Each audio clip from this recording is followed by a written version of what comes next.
Alright, in this question you can see we're asked to derive p of x. You can also see that it's a product. We've got a function here multiplied by a function there. So the first thing I'm going to do is I'm going to identify one of the functions as u, and I'm going to write this one down. Straight away you should note I didn't write the square root of x. I don't know how to derive that. I wrote it as a fraction of a half, and straight away I'm going to derive that.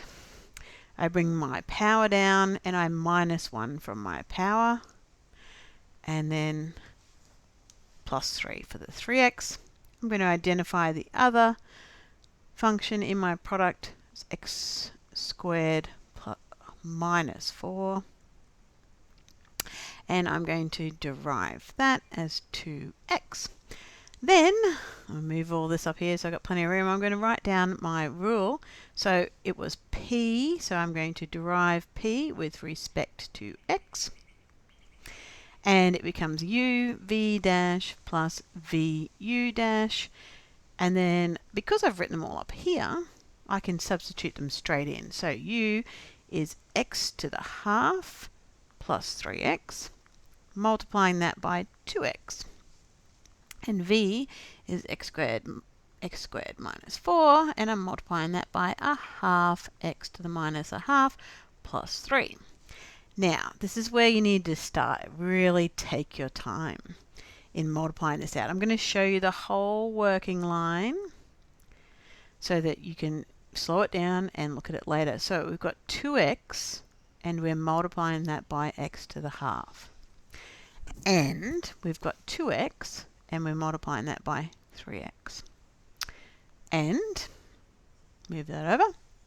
We've got x squared, and we're multiplying that by a half x to the negative a half, and x squared, and we're multiplying that by 3. And we've got negative 4, and we're multiplying that by a half x to the minus a half, and we've got negative 4, and we're multiplying that by 3.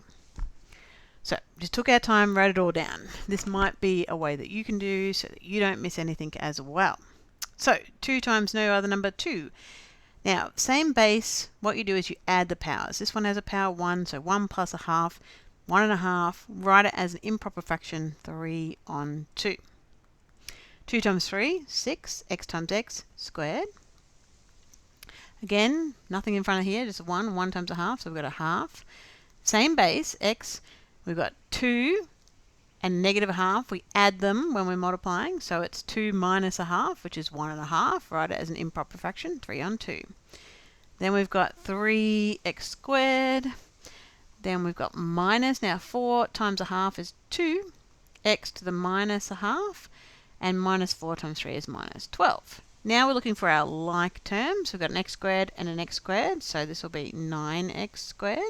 We've got 2 x3 on 2 and a half x3 on 2. So 2 plus a half is 2 and a half. As a fraction, 5 on 2, x3 on 2. Now you could turn that into a x cubed and square root, but I'm going to leave it as a fraction. We've got this one here, which I'm going to write down as minus 2 on x to the half, because really you shouldn't have negative indices. So I got rid of that one, and then minus 12. So the product rule, probably not that bad, but when you have fractions and negative powers, yes, can become a bit of an issue, but take your time, write it all out, and yeah, just take your time. All right, thanks for watching.